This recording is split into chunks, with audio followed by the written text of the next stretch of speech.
Steve, you ready to go? Ready to go. Let's turn on power. Pedal down.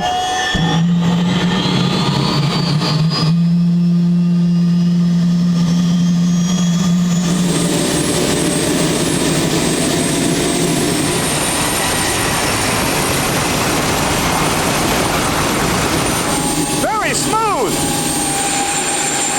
I can tell my wife I'm not on the jet motorcycle anymore, honey. I'm driving a car now instead.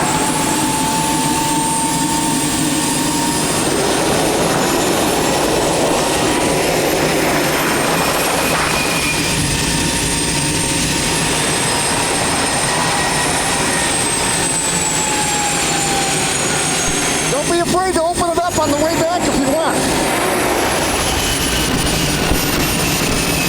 Welcome to episode of Jay Leno's Garage. We have race car royalty here today. This is a Howmet TX 1968. This is a turbine-powered or jet-powered, if you prefer. A turbine is really what it is, which is also a jet. So hey, it's all the same thing. I remember this car when I was a kid. The man who designed it is here. It's owned by Philip Sarafin, our good friend who's been here before with the Myers-Manx. It's a running car, and we're going to drive it today, which is pretty exciting. Philip, Bob, come on in, guys. How are you? Hi, Jay. Thanks for having us. And I know Bob is modest, so Philip, give us some of his credits. Well, Bob is an incredible design and engineering luminary, famous for his Can-Am cars, but prior to the Howmet TX. Right. He also created a diesel-electric hybrid for the Humvee. For the armed forces. And this was years before anybody was doing that. Years before anybody was doing it. And he electrified vehicles for Hyundai and other big OEMs, and has many patents around electrification. He also did an incredible three-wheel vehicle, kind of like the American Morgan, called the Tri-Hawk. Oh, the Tri-Hawk, sure, I remember. That was a Citroen engine. Right. Yeah, exactly. that was great. Harley Davidson marketed that. Yeah, they ended up buying it. Yeah, they didn't do a very good job marketing it, because I drove one. I thought it was fabulous to drive. It was really a wonderful vehicle, and it was light and quick and terrific. And you designed this as well. Correct. A beautiful style. Did you do the body too? Yes. Boy, really, I think it's a great looking car. Really fantastic. I think this has the fenders of a Can-Am car. Right, of our Can-Am car. And 906 Porsche windshield. The Porsche windshield was the smallest one that was legal to run at Le Mans, France, with the regulations FIA has. That dictated a lot of the car, and we put the fenders on and then just connected it all together, and this is what you end up with. What made you run with a turbine? I mean, I understand sort of, but... Well, we were in the business to build things, and Ray Heppenstall got some money from Howmet as sponsorship, and they make turbine engine parts and wanted a turbine engine in it. So that sounded like an interesting project, and we did it. In the 60s, turbines were another alternative. A lot of companies, Chrysler had the Chrysler turbine car, which I have one, which was fabulous. Ford built a huge turbine truck. Right. That was a full-length... like 18-wheeler. Yeah, 18-wheeler. So the turbines were seen as, it might be an interesting alternative. So it's not like this just came out of the blue. Everybody was thinking, oh, we'll be driving jet cars in the future, you know, popular. In 2 years, it's coming, you know, all that kind of stuff. Because the engine in this, I believe, is the same engine I have on my motorcycle. Isn't that correct? That's correct. Okay, yeah, which is interesting. And that's pretty quick. What's the fastest this has run? I think it's been running 186, 190 miles an hour at Le Mans and Classic in France. Now, is that with a gearbox, or is it just straight? Yeah, that's it's one speed, but we can adjust the top ratio by changing the quick change gears. So you can optimize the performance with the engine. And you just run on Jet A? Yes. Very nice. It's such a cool looking vehicle. Magnesium wheels, all the race car stuff in the period. Who made these magnesium wheels? Hallebrand that makes all the Indianapolis car wheels. And he kind of pioneered magnesium wheels for race cars, and they'd been used on airplanes during World War II. And what does this weigh? About 1,750 pounds. Because I know the engine itself, 135 pounds, something like that? 175 pounds. Oh, 175. 'Cause I remember taking it out, you know, and put it on the bench, you know. It was pretty cool. Pretty easy. So that's pretty light as far as cars go. All aluminum body, yes. Yes, except for the fenders, those are fiberglass. Period disc brakes. We used the Kelsey Hayes brakes off the GT40 Ford because with a turbine engine, you don't have compression to help slow down. So you need really big brakes on it to do that. What did you sell these for in 1968? $10,500 we built it for. I'll give you twice that right now. They've appreciated a little bit since then. Yeah, wow. How many did you build? 4. Oh, there were. Oh, okay. I didn't realize that. Did they go out to privateers, or did you keep them all? Actually, the first 2 were completed and running. Then we built a spare chassis for Howmet, and then we built another one several years later that's now running in France with a guy that runs the Le Mans Classic and Imola and all the other tracks in Europe. And the other 3 all look like this, same body? Yes. One of them had a Spyder body at one point in time after a crash. That car has since been reconstructed in coupe form.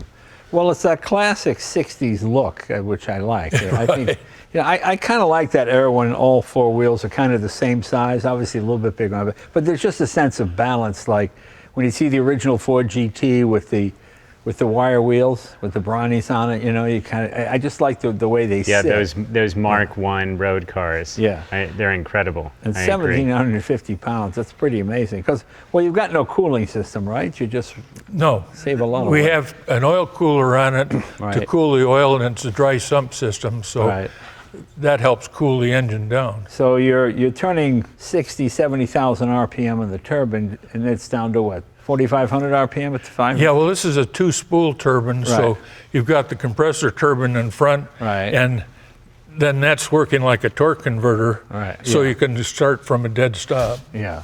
Now, acceleration was not the key with these. Like on my motorcycle, in an 1/8 mile race, I would lose. In a 1/4 mile, I'd blow the guy's doors off. Because once you hit 70, 80, 90% of the turbine, it's just, hold on tight. It's just pulling so hard. I mean, we twice broke the swing arm on mine. It just putting the power down to it. I mean, it's pretty crazy. It's pretty crazy. Do all 4 cars exist still? They still exist, amazingly. Oh, that's great. Because they were built 55 years ago. I know, and I mean, old race cars, there's nothing more disposable. In the old days, you'd give them away. You throw it away, or you salvage it for whatever parts you could use. I mean, just the fact that after its sort of race life was over, it was still seen as something special. Because it's one of those things people always want to see. There's something about a jet on the street that makes people just, ooh, what's that? You think of Batman and all that kind of stuff, Well, this is the only turbine-powered car to have won a race. It holds 6 international records. Yeah, Parnelli ran a turbine, right? 2 races in this country. Yeah. They were inconsequential races compared to Indianapolis and whatnot, where Parnelli led with the turbine car. Yeah, and he just had a bearing fail. Bearing fail, yes. 3 laps away from finish. I know, isn't that something? Yeah. I know, isn't that something? And how smooth is, I mean, it must be pretty smooth to drive as a race car, isn't it? Yes, but it's different because there's a hesitation a little bit like spooling up a turbocharged engine. Well, the thing I always find with my motorcycle, the scariest part is there's a hesitation on leaving. You turn the throttle, 1, 2, and then you go. And when you turn the throttle off, it's 1, 2.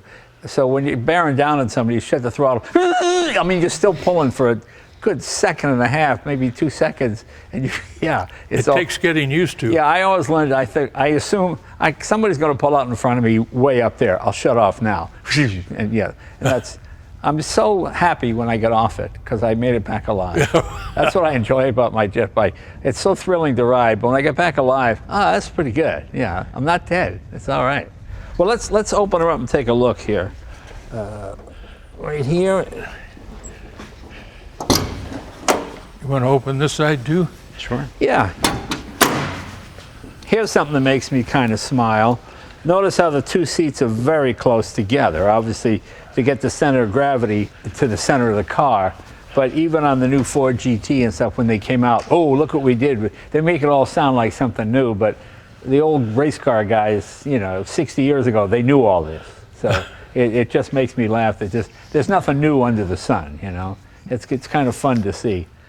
And obviously, you didn't race with a second passenger, but you had to have the rules required 2 seats, Right. equal side of the center lane of the car. I remember the old days you used to have a spare tire too, but that Yeah, there's room for that. Oh, there under is. the hood. Okay. Oh, okay. I imagine the driver must be reasonably relaxed because in a race like Le Mans, you're doing what, 7,000, 8,000 shifts in a 24-hour period? And you didn't have to do that No, you here. just kind of drive, but you just had to refill fuel a lot more often, didn't you? Yeah. How many gallon tank did you race with? 35 was what the rules stated you could use. And that would get you about 35 miles, 40. I get what, 55 miles maybe? Yes. Yeah. Okay. Yeah. Because mine in the motorcycle it eats 8 gallons an hour. They're thirsty, but they put out a lot of horsepower. Oh yeah, and if you're wide open with no traffic, you can cut a lot. You can cover a lot of ground. I mean, mine has been the highest mine has ever been is 237 miles an hour. After that, it got a little dicey. Well, I don't think you'll ride this one that fast. No. Today. Let's come around to the back of the vehicle. There's that Pete Brock inspired cam tail on the back there, huh? Yes. Well, by '68, that was fairly common, wasn't it? Oh, yes. That was race car practice. And of course, the prettiest taillights of racing, the old Ford Cortina. Those are Ford Cortina, correct? Right. Yeah. And those were made with Howmet aluminum. That's one of the reasons we use those taillights. Oh, I see. Plus, they look great. I mean, it was on the Ford GT. That's what Gordon Murray chose for the round taillight for the F1. It's just something about a round tail. It just makes sense. It's easy to understand. It's a circle. You know, they always go with these crazy things all the time. But yeah, it just looks great. Can we open the hood? Yeah. Ah, there's my motorcycle engine. This thing makes just the greatest howl when she's running flat out. Really does. These Allison engines are tried and true, over 30,000 produced. You can get them fairly cheap in Louisiana because they use them in all the helicopters for the oil fields. Oh, yeah. And rather than rebuild them, they just replace them because it's so expensive. But might not have any aerospace life left in it. It's got plenty of road life in it, you know. After so many miles, they got to pull them out of service. But that doesn't mean the engine is worn out or anything. It just means it's got to be rebuilt so they just buy another one. So. Yeah, I've had 2 or 3 in mine since I got it. And that's your reverse right there, correct? Yes. They required a reverse, so we put an electric reverse in this one. Well, that's kind of modern too, because like the new McLaren Artura, that has no gearbox. That's electric too. Everybody's going electric. BMW and motorcycles, those have an electric rear backup too. So that's kind of an interesting thing. You're ahead of your time, Bob. You're doing this for everybody else. There's a lot of heat coming out the top of that. You're probably looking at 1,400 degrees. Yeah, it kind of has the heat waves coming off the exhaust. Yeah, I know. I remember watching The Tonight Show, and you were talking about having your jet-powered motorcycle at a red light, and a car pulled up behind you and lost all of its A guy in paint. a Mitsubishi, I had a rear view camera, and I could see his front bumper. It's just melting. So I kept creeping forward. And he kept going, "What's that?" I'm going, "Don't." And the heat was, and the whole plastic front of his car just melted. Yeah. In fact, if he's watching, I'm sorry. He's probably learning that now for the first time. Well, I'm anxious to go for a ride. Now, how are we going to do this? You have somebody who's going to go with me? Yeah, so we've got Howmet custodian, historian, and turbine expert Steve Stratos here, and he's going to hop in and Very cool. Go for a spin with you. Well, gentlemen, thank you. Thanks for having us, Jay. Thank you. Well, what an honor to meet you, sir. Well, thank you, sir. Congratulations. You're an engineering legend. So Okay. I used to read about you when I was a kid, not to age you, because I'm 72. So that shows It you how long ages both of us. There you go. There you go. All right. Very cool. Let's take this thing for a ride. Steve! So basically I'm going to turn on power, and then I'm going to do all the fuel. And if there's an issue, we take all these 3 back. Right. Cuts off fuel. I watch the temperature gauge and make sure it's not up in this red Right. zone. But normally we're running in here, 9 to 12. Right. Steve, you ready to go? Ready to go. Let's turn on power. Hit the starter till this comes up to here, and I'll enter. This starter here, pull it towards me. Yep, go ahead. Pedal down.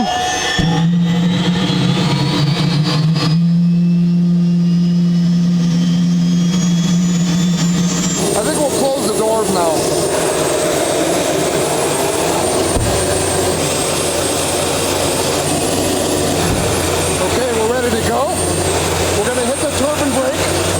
going to put it in gear.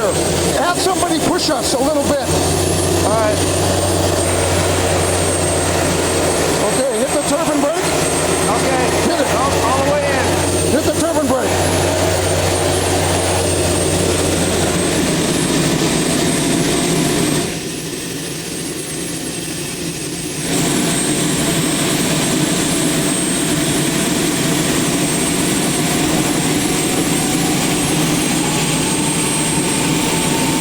Very smooth.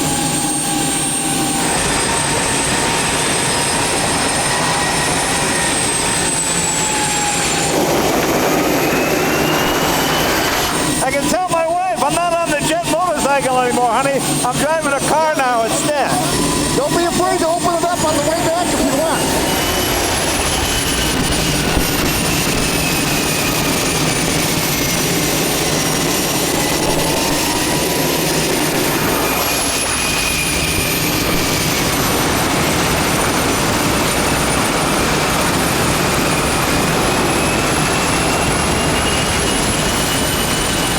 Well, very excited. You know, I told my wife I wouldn't ride the jet motorcycle anymore. I'm driving a car now, honey.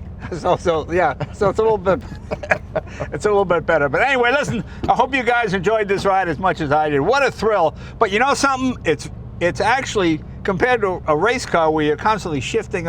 It's the power is so linear. It's so smooth. It just pulls constantly. So you're just always going faster and faster. Because the faster you go, the faster you go. You know, the low end is where you if you slow down, that's where you're in trouble. So you just keep your foot in this thing all the time. I gotta get back on my jet bike. This is too much fun. Steve, thank you. You're welcome. And Bob, the great Bob, thank you very much. He's the man who built this, and he also built Paul Newman's race cars, didn't he? Yes, he did. Okay. So Yep, and winning. You see that name McKee, you know it's good. Hey, I hope you guys enjoyed this as much as I did, and we'll see you next week.